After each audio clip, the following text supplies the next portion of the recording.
Vienna's hummingbird, Calypte Anna, was named after Anna Massena, Duchess of Rivoli, the wife of a 19th-century bird collector, Duke Victor Massena.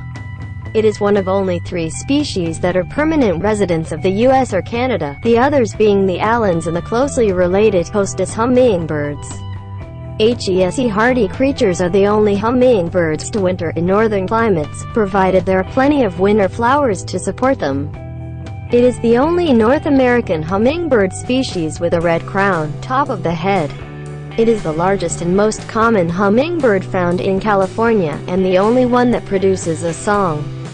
These tiny birds are common within their range, and it is estimated that there are about 1.5 million of them in existence. In fact, their numbers appear to have increased as they have adapted well to urban development and have expanded their range in recent decades in and around towns and cities, particularly where gardens with garden feeders and ornamental flowers provide a suitable nesting and feeding habitat for them. They are well known for their territorial behavior. The male makes elaborate dive displays at other birds and sometimes even at people.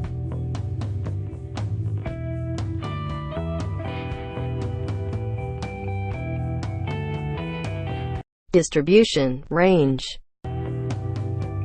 They were originally confined to Baja California in northwestern Mexico, ranging to northern California, yet remaining west of Sierra Nevada. However, over the past 50 years, they have expanded their territory considerably, due to the planting of ornamental flowering plants and availability of garden feeders. They are now also found in South Alaska, southern Canada, British Columbia where they are resident on Vancouver Island, Saskatchewan in south-central Canada and many of the central and eastern states of the United States.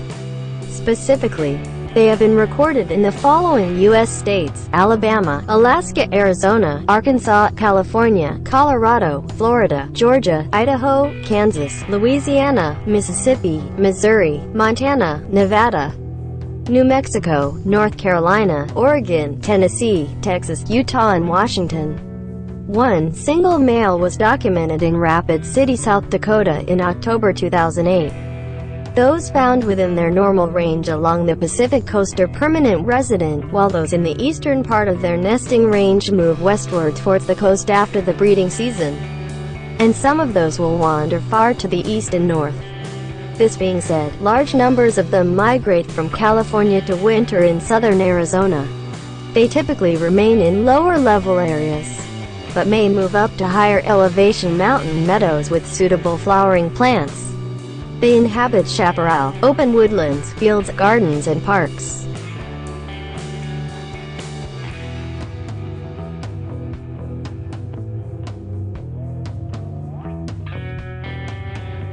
Diet, feeding. They primarily feed on nectar taken from various brightly colored, scented small flowers of trees, herbs, shrubs and epiphytes.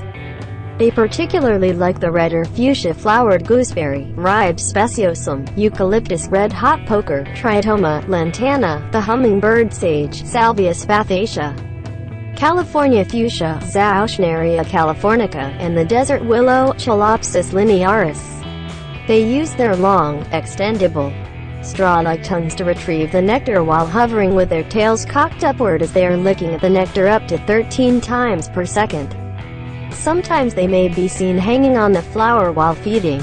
Many native plants on whose flowers they feed heavily rely on hummingbirds for pollination. As these small birds thrust their long bills deep into the flowers for nectar, their faces are dusted in pollen, which they then carry to the stigma of a nearby similar plant. In winter, when flowering plants may not be readily available, they may drink the sap from holes created by sapsuckers, as a substitute for nectar. They may also visit local garden feeders for some sugar water, or drink out of bird baths or water fountains where they will either hover and sip water as it runs over the edge, or they will perch on the edge and drink. Like all the other birds, however, they only remain still for a short moment.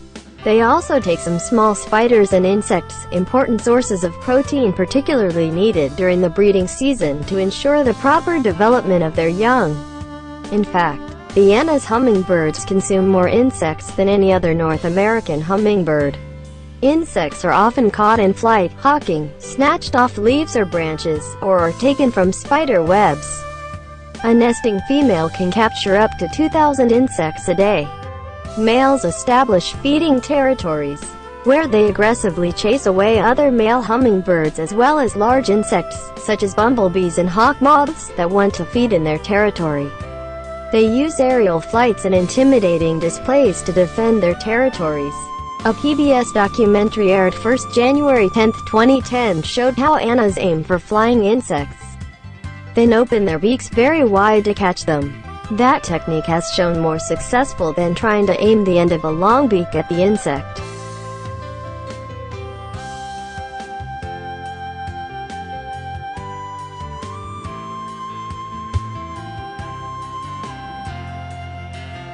Breeding season. Anna's hummingbirds breed in open wooded or shrubby areas and mountain meadows along the Pacific coast from British Columbia to Arizona. The breeding season may commence as early as mid-December or as late as June. The females usually don't start nesting until the conditions are optimal, meaning the climate is conducive for raising chicks and there is plenty of food available to raise them. Flowering season. Males and females only come together to mate and separate immediately afterwards. The female alone handles the challenging task of preparing the nest and raising the young, while the male focuses on protecting his feeding territory and pursuing other females. The female will construct the nest before mating. Once she is in breeding condition, she will leave her breeding territory in search of a male. When a female enters a male's territory, the male performs a distinctive display consisting of an upwards flight to a height of 20 to 40 meters, approximately 65 to 130 feet, followed by a steep and rapid dive towards the female. During this dive, the male reaches an amazing speed of 27 meters or 89 feet per second. At the bottom of the dive, the male travels 23 meters or 75 feet per second. When the male reaches the female, he pulls up in front of her, flashes his brilliant red throat and makes a loud popping sound, thought to be made with his outer tail feathers, then ascends to repeat the display. Note: the dive bombing is also part of his territorial behavior, except if it is a female, he will shift to a horizontal display during which he hovers and sings to the female.